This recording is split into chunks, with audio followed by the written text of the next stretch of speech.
mais um Teleodonto Nacional inédito. Somos o jornal informativo da Unigran Rio, com o objetivo de trazer assuntos e tirar dúvidas sobre tudo sobre o mundo da odontologia. Meu nome é Andresa. Eu sou Rayane Reis. Esse é o Teleodonto Nacional. O nosso jornal está adaptado de forma diferente devido à pandemia, incentivando você a ficar em casa. Por isso, todos os nossos correspondentes, bem como entrevistados, estão devidamente em suas casas. Caso saia, não esqueça de usar máscara e álcool em gel. O tema de hoje é traumatismo dentário em dente ensandecido. Para isso, trouxemos duas odontopediatras para sanar todas as dúvidas sobre o traumatismo na infância, trazendo seus protocolos e o tratamento. Nesse momento, a repórter está com a doutora Miriam. Boa noite, Andresa. Estamos aqui com as duas odontopediatras, Miriam e Natália, especialistas em trauma dentário na dentição decídua. E elas irão tirar as nossas dúvidas frequentes em relação ao tema referente, que muitos pais e pacientes têm. Boa noite, Miriam. Prazer em ter você aqui conosco. Boa noite, é um prazer imenso estar aqui com vocês. Espero poder ajudar e contribuir. O que é trauma dentário e qual a ocorrência na infância? O traumatismo dentário é uma lesão muito frequente em crianças e adolescentes e isso pode assustar muito os pais. Elas podem variar desde lesões simples, que são as lesões mais em esmalte, até mesmo a perda total do elemento dentário.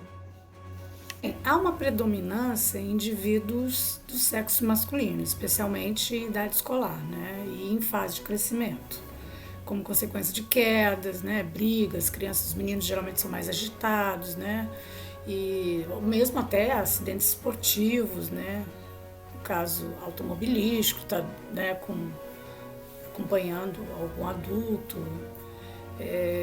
E também tem os traumatismos com objetos e até em questões e situações de maus tratos. A gente tem que estar sempre muito atenta aos casos, né? Então a variação é em virtude do desenvolvimento da criança, a criança acaba sendo um fator de exposição, né? E a boca, geralmente, ela sofre. Traumas na dentição decídua ocorrem muito na idade pré-escolar, que é onde a criança está naquela fase de quietação, querer explorar os lugares. E como elas ainda não têm aquela autoproteção, isso acaba elevando os números dos casos. Os pais, muitos responsáveis por falta de conhecimento, eles não sabem como proceder. Dependendo do tipo de trauma, eles não fazem nada. Porém, quando é algo que eles consideram que seja grave e que pode dar um problema maior, geralmente eles levam essas crianças em pronto-socorros, clínicas médicas e postos de saúde. Interfere e pode acarretar um mau prognóstico. E como proceder nesses casos? Bom, o ideal é que esse paciente tenha o primeiro contato com o cirurgião dentista, que é através dos exames clínicos, exames radiográficos, que nós poderemos realizar a conduta correta para que esse paciente tenha, no mínimo, um prognóstico bom. É de suma importância salientar que o sucesso, né, do tratamento está realmente diretamente direcionado, né, relacionado à forma como que vai ser atendido, né? Então a rapidez, a eficiência dos primeiros socorros ao paciente, né? Quanto mais rápida for a ação do responsável, melhor vai ser a condução do cirurgião no atendimento e no sucesso do atendimento, né? É isso, é necessário conhecer e classificar cada tipo de trauma. O que vai auxiliar no encaminhamento e orientação que deve ser dada aos pais das crianças traumatizadas. Logo, quais as características e condutas dos traumas dentários? Existem diversos tipos de traumas que variam desde os mais leves aos mais graves, e os mais conhecidos são a contusão, a subluxação, a luxação lateral, a luxação intrusiva e extrusiva e a avulsão. Bem, no caso da contusão, as características são lesão de tecido de suporte, né? Então, e não há perda ou deslocamento do alimento dental. E a conduta recomendada são alimentos macios e pastosos, evitar que a criança faça uma alimentação onde ela tenha que usar muito força e prejudicar essa região de suporte, que no caso tanto a gengiva quanto o osso alveolar, né? Existem essas condutas, principalmente em relação à dieta. Na subluxação, nós observamos hemorragia e, além da hemorragia, a presença de lesões nos tecidos de suporte. Nós pedimos para que esse paciente coma alimentos mais pastosos e macios. Se houver subluxações em mais de um elemento, a gente pode realizar a contenção semirrígida e isso vai fazer com que o paciente tenha mais conforto. Já na luxação intrusiva, é um deslocamento do elemento em relação ao osso no processo alveolar. Então, clinicamente, a coroa se apresenta encurtada e existe um sangramento também gengival, então a gente consegue ver isso. E a conduta pode ocorrer na erupção dental, ou então necessariamente na necessidade de tração ortodôntico, né? Tudo também, cada lesão tem sua característica específica, então é importante a gente ver o que aconteceu exatamente com o dente, se ele chegou a extruir. Na luxação extrusiva, o elemento ele se desloca no sentido axial em relação ao osso alveolar. Isso faz com que tenha a presença de sangramento e o elemento ele se apresente um pouquinho mais alongado. Há condutas para isso, há procedimentos para isso, que nada mais é do que a contenção semirrígida durante mais ou menos umas 2 semanas e pedir para que esse paciente consuma alimentos mais pastosos e acompanhando sempre.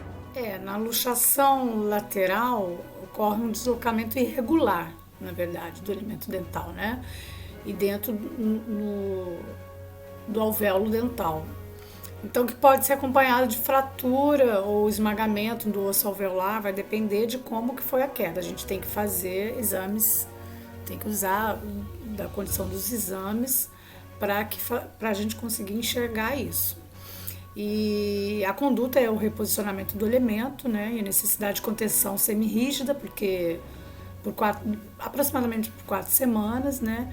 E pode ser necessária a realização do tratamento endodôntico também, porque provavelmente vai precisar de uma contençãozinha para o dente não sair do lugar, né? Porque como ele foi extruído, a gente vai ter que reposicioná-lo e aí existe a necessidade do tratamento endodôntico, né? No caso, fazer a contençãozinha. Que cada tipo de trauma tem a sua conduta, tratamento e prognóstico. É importante sempre se informar para que isso não prejudique a dentição da criança. Agora vamos tirar uma dúvida de uma telespectadora selecionada que gravou um vídeo para as nossas entrevistadas fazendo uma pergunta. Meu nome é Luciana e queria saber, caso ocorra uma queda e venhamos a notar que o dente não está mais na boca, o que devemos fazer? Qual a conduta correta? Porque isso aconteceu com o filho de uma amiga, ela não sabia o que fazer e ficou bem preocupada. As poucas características que você me deu me levam a pensar em avulsão, que é o total deslocamento desse elemento dentário do alvéolo. E a gente vai poder observar ali uma presença de coágulo, né? Geralmente essa avulsão ela ocorre na idade, nessa faixa etária dos 6 anos, que é onde a criança apresenta essa inquietação, essa curiosidade e acaba caindo e perdendo o elemento. É fundamental que os pais já tenham informações sobre, né, e que o elemento dental ele tem que ser armazenado imediatamente, preferencialmente até em, por exemplo, leite gelado, né, aproximadamente 4 graus centígrados. Mas vamos dizer que não tenha o leite, né, aí... Mas você não precisa necessariamente fazer isso imediatamente. Você pega o dente, vai correndo para casa e coloca ele no leite, nessa temperatura, né, para melhor conservação daquela parte toda dos ligamentos. Ou pode ser utilizado também o soro fisiológico e até a saliva, tá? No momento de emergência é a melhor alternativa. A própria saliva da criança ou do adulto. Se reimplantado em menos de 60 segundos, o prognóstico é favorável. Agora, em dentes descidos, não se deve fazer o reimplante dental. Se for um dentinho descido, a única coisa tem que preservar e averiguar como é que, né, ir até o dentista e ver em que situação que está, né, que ele se encontra. Estamos terminando essa entrevista, mas antes disso eu gostaria de pedir às odontopediatras para fazer as considerações finais sobre o trauma dentário em dentes descidos e agradecer por vocês estarem aqui conosco falando sobre um tema tão importante. Primeiro que eu gostaria muito de agradecer o convite por estar aqui, poder falar um pouquinho sobre trauma, que é algo que afeta muitas crianças e os pais não sabem como se posicionar perante as lesões. Então, pra gente é muito importante advertir os pais dizendo que os dentes permanentes, eles só são saudáveis a partir do momento que os dentes descidos também são. Sempre é importante a gente passar toda a informação possível para o pai. Por isso é importante, eu achei muito legal essa entrevista, porque nós temos aí uma clientela, os pais, né, estão aí, às vezes na antessala, esperando, eles podem ter informações e esse é o objetivo do projeto.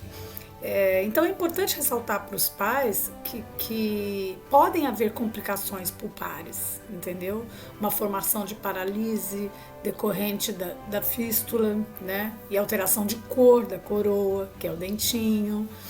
A higiene bucal com escovas macias é importante, né? Limpeza com solução de clorexidina a 0,1%.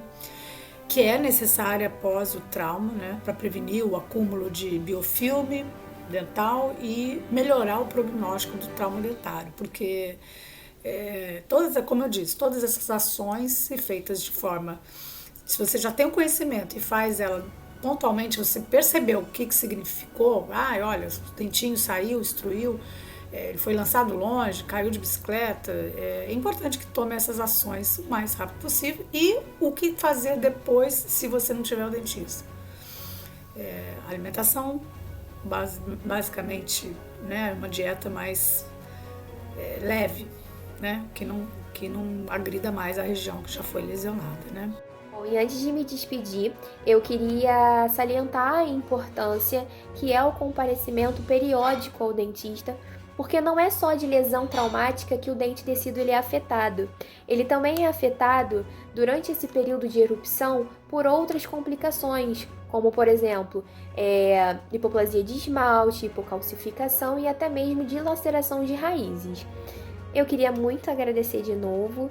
E é isso, gente. Muito, muito obrigada. Eu acho que independente da situação, eu acho que a família tem que sempre, mesmo que uma família com poucas condições, ela tem que ter o dentista, que acompanhe desde o momento dos primeiros momentos da dentição da criança, até mesmo na gestação. Pode já ter esse hábito de conhecer informações e ter uma orientação para que no momento necessário da ação ela tenha um pronto atendimento, o paciente tem um pronto atendimento, né? No caso aí a criança. Obrigada pela participação das doutoras aqui hoje e eu gostaria de passar agora a palavra para a jornalista Rayane.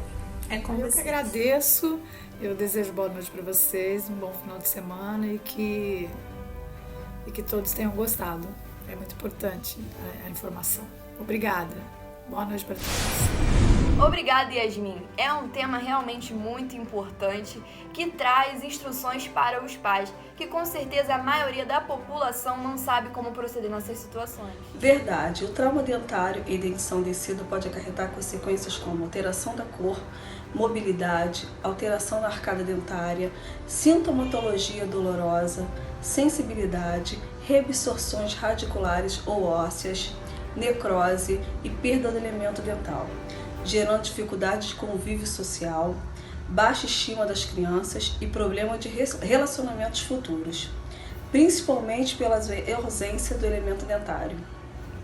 Nosso objetivo é aumentar o conhecimento sobre traumatismo dentário e melhorar a qualidade de orientação aos pais ou responsáveis diante dessas situações, a fim de que não ocorra uma negligência no tratamento. Para maiores informações, procure um cirurgião dentista. É sempre importante a procura de um desde o nascimento da primeira dentição.